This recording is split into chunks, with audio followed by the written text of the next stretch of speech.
ಒಂದು ಸದ್ದುಗದ್ದಲದಿಂದ ತುಂಬಿದ ಪಟ್ಟಣದಲ್ಲಿ ರಘು ಎಂಬ ಒಬ್ಬ ವ್ಯಾಪಾರಿಯಿದ್ದನು. ಅವನು ಹಣ್ಣುಗಳ ವ್ಯಾಪಾರ ಮಾಡುತ್ತಿದ್ದನು. ಅವನ ಅಂಗಡಿ ಯಾವಾಗಲೂ ಬಣ್ಣ ಬಣ್ಣದ ಹಣ್ಣುಗಳಿಂದ ತುಂಬಿರುತ್ತಿತ್ತು. ಸೇಬು, ಮಾವು, ದ್ರಾಕ್ಷಿ, ಕಿತ್ತಳೆ. ಆದರೆ ರಘುವಿಗೆ ಹಣ್ಣುಗಳು ಕೇವಲ ವಸ್ತುಗಳಷ್ಟೇ. ಅವುಗಳಲ್ಲಿ ಅವನಿಗೆ ಯಾವುದೇ ಭಾವನೆ ಇರಲಿಲ್ಲ.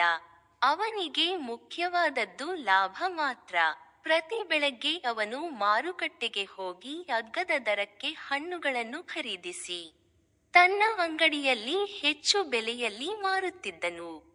ಕೆಲವೊಮ್ಮೆ ಹಣ್ಣುಗಳು ತಾಜಾ ಇರದಿದ್ದರೂ ಅವನು ಅದನ್ನು ಮುಚ್ಚಿಟ್ಟು ಗ್ರಾಹಕರಿಗೆ ಮಾರುತ್ತಿದ್ದನು. ಲಾಭವೇ ಮುಖ್ಯ ಎಂಬುದು ಅವನ ನಂಬಿಕೆ. ಒಂದು ದಿನ ಮಾರುಕಟ್ಟೆಯಲ್ಲಿ ಅವನು ಒಬ್ಬ ವೃದ್ಧ ರೈತನನ್ನು ಕಂಡನು. ಆ ರೈತ ತನ್ನ ತೋಟದಲ್ಲಿ ಬೆಳೆದ ಹಣ್ಣುಗಳನ್ನು ತಂದಿದ್ದನು. ಅವು ತುಂಬಾ ತಾಜಾ ಮತ್ತು ಸುವಾಸನೆಯಿಂದ ಕೂಡಿದ್ದವು. ರಘು ಅವನ್ನು ಅಗ್ಗದ ದರಕ್ಕೆ ಕೊಳ್ಳಲು ಯತ್ನಿಸಿದನು. ಆದರೆ ರೈತ ನಗುತ್ತಾ, "ಈ ಹಣ್ಣುಗಳು ನನ್ನ ಶ್ರಮದ ಫಲ. ನಾನು ಇವನ್ನು ಅಗ್ಗಕ್ಕೆ ಕೊಡುವುದಿಲ್ಲ" ಎಂದನು. ರಘು ಅಸಹನೆಯಿಂದ ಬೇರೆ ವ್ಯಾಪಾರಿಗಳಿಂದ ಹಣ್ಣುಗಳನ್ನು ಖರೀದಿಸಿ ತನ್ನ ಅಂಗಡಿಗೆ ಹಿಂತಿರುಗಿದನು. ಆದರೆ ಆ ದಿನ ಅವನ ಅಂಗಡಿಗೆ ಹೆಚ್ಚು ಗ್ರಾಹಕರು ಬಂದಿಲ್ಲ. ಬಂದವರು ಅವನ ಹಣ್ಣುಗಳನ್ನು ನೋಡಿ ತೃಪ್ತಿಪಡಲಿಲ್ಲ. ಮತ್ತೊಂದು ದಿನ ರಘು ಮತ್ತೆ ಆ ವೃದ್ಧ ರೈತನ ಬಳಿಗೆ ಹೋದನು. ಈ ಬಾರಿ ಅವನು ಆ ಹಣ್ಣುಗಳನ್ನು ಸರಿಯಾದ ದರಕ್ಕೆ ಖರೀದಿಸಿದನು. ಅಂಗಡಿಯಲ್ಲಿ ಇಟ್ಟಾಗ ಆ ಹಣ್ಣುಗಳ ತಾಜಾತನ ಮತ್ತು ರುಚಿ ಎಲ್ಲರ ಗಮನ ಸೆಳೆಯಿತು.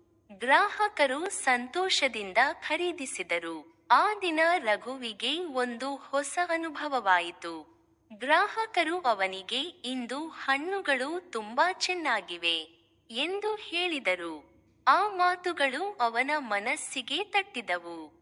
ಆಮೇಲೆ ರಘು ಪ್ರತಿದಿನ ಆ ರೈತನಿಂದ ಹಣ್ಣುಗಳನ್ನು ಖರೀದಿಸಲು ಆರಂಭಿಸಿದನು.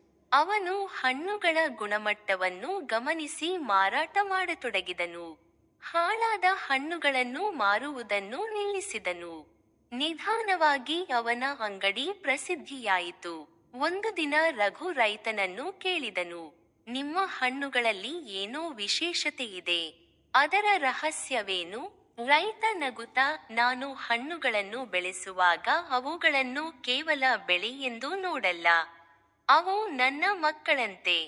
ಪ್ರೀತಿ ಮತ್ತು ಕಾಳಜಿಯಿಂದ ಬೆಳೆಸುತ್ತೇನೆ. ಅದೇ ಅದರ ರುಚಿಯಲ್ಲಿ ಕಾಣುತ್ತದೆ" ಎಂದನು. ಆ ಮಾತುಗಳು ರಘುವಿನ ಮನಸ್ಸನ್ನು ಬದಲಿಸಿತು. ಅವನು ಕೂಡ ತನ್ನ ವ್ಯಾಪಾರವನ್ನು ಪ್ರಾಮಾಣಿಕತೆಯಿಂದ ನಡೆಸಲು ಆರಂಭಿಸಿದನು.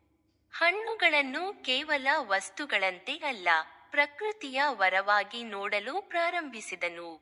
ಕಾಲಕ್ರಮೇಣ ರಘು ಒಬ್ಬ ಯಶಸ್ವಿ ಮತ್ತು ಗೌರವಾನ್ವಿತ ವ್ಯಾಪಾರಿಯಾದನು.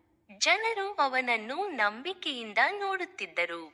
ಅವನು ಸಹ ಇತರರಿಗೆ ಸಹಾಯ ಮಾಡುವ ಮನಸ್ಸು ಹೊಂದಿದನು.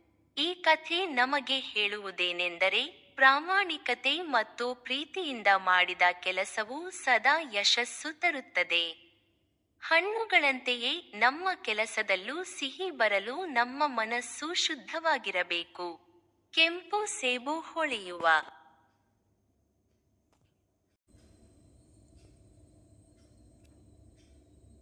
ಒಂದು ಸದ್ದುಗದ್ದಲದಿಂದ ತುಂಬಿದ ಪಟ್ಟಣದಲ್ಲಿ ರಘು ಎಂಬ ಒಬ್ಬ ವ್ಯಾಪಾರಿಯಿದ್ದನು. ಅವನು ಹಣ್ಣುಗಳ ವ್ಯಾಪಾರ ಮಾಡುತ್ತಿದ್ದನು. ಅವನ ಅಂಗಡಿ ಯಾವಾಗಲೂ ಬಣ್ಣ ಬಣ್ಣದ ಹಣ್ಣುಗಳಿಂದ ತುಂಬಿರುತ್ತಿತ್ತು.